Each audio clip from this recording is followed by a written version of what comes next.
ایک بہت بڑے بادشاہ اپنی آپ سادہ کھانا کھاتے ہیں، لیکن کوئی مہمان آتا ہے تو اس کو عمدہ کھانا کھلاتے ہیں۔ اپنی آپ سرکے سے کھانا کھا لیتے ہیں، لیکن دوسرے لوگوں کو اچھے سے اچھا عمدہ سے عمدہ غذائیں کھلاتے ہیں۔ یہی بہت بڑے حاکم، بہت بڑے بادشاہ ایک وقت اپنے غلام پر غصہ ہو گئے۔ غلام نے کوئی کام غلط کر دیا تو آپ نے اس کی گوش مالی کر دی، یعنی کن پکڑی کر دی۔ جب آپ کا غصہ اترا، کس کا؟ یہ بہت بڑے بادشاہ کا۔ جب غصہ اترا تو اترنے کے بعد اس نوکر کے پاس پہنچے، خادم کے پاس پہنچے، اس سے کہا کہ میں نے غصہ سے تمہاری گوش مالی کر دی، تمہاری کن پکڑی کر دی، تم بھی بدلے میں میری گوش مالی کر دو، میری کن پکڑی کر دو، تاکہ اللہ کے یہاں پر میری پوچھ گچھ نہ ہو اور میں اس کا جواب نہ دوں۔ یہ بات سننے کے بعد میں غلام نے ایک ایسی بات کہی کہ جس سے یہ بہت بڑے حاکم، بہت بڑے بادشاہ، بہت بڑے خلیفہ کی آنکھوں سے آنسو نکلنا شروع ہو گئے۔ وہ بات کیا تھی؟ غلام نے کیا بات کہی اور یہ حاکم کون ہیں؟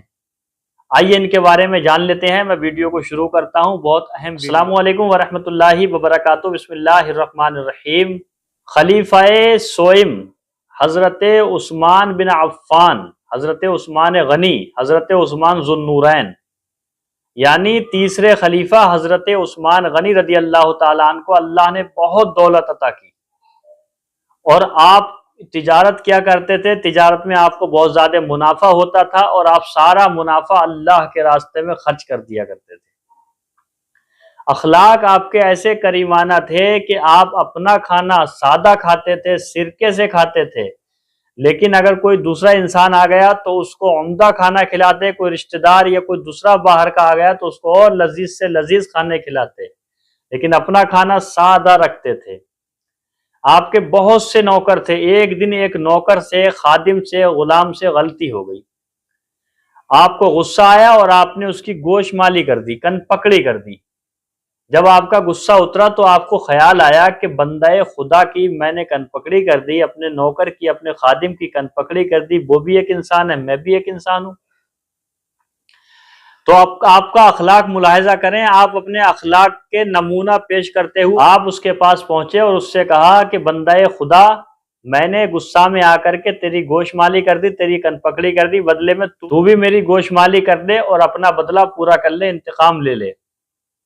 یہ بات سننے کے بعد میں غلام خاموش کھڑا ہے۔ پھر آپ کہتے ہیں میں ڈرتا ہوں اس دن سے، یعنی قیامت کے دن، جب تیرے بارے میں اللہ تعالیٰ مجھ سے سوال کرے گا تو میں کیا جواب دوں گا۔ اللہ کی پرشش سے میں ڈرتا ہوں، میں کیا جواب دوں گا۔ تو دنیا میں میری گوش مالی کر لے تاکہ دنیا ہی میں اس کا بدلہ ادا ہو جائے۔ یہ بات سننے کے بعد میں جب ان کے اندر اتنا خوف خدا ہے، اتنا اخلاق آپ کا بڑا ہے، اچھا ہے، تو غلام کا اخلاق بھی بہت بہتر ہے۔ غلام فوراً کہتا ہے سرکار مجھے معاف کیجئے گا، جو سوال آپ مجھ سے کر رہے ہیں یہی سوال مجھ سے بھی قیامت میں ہو سکتا ہے۔ آپ امیر المومنین ہیں، آپ تیسرے خلیفہ ہیں، آپ حضور صلی اللہ علیہ وسلم کے داماد ہیں، آپ غنی ہیں، آپ ذو النورین ہیں، آپ کا مقام اللہ نے بہت عطا کیا ہے، آپ نبی پاک کے خادم ہیں خاص۔ اگر مجھ سے قیامت کے دن پوچھ لیا گیا کہ تو نے بدلے میں اپنے آقا کی، اپنے سلطان کی، اپنے امیر المومنین کی، اپنے بہت بڑے بادشاہ کی بدلے میں گوش مالی کی ہے تو میں کیا جواب دوں گا۔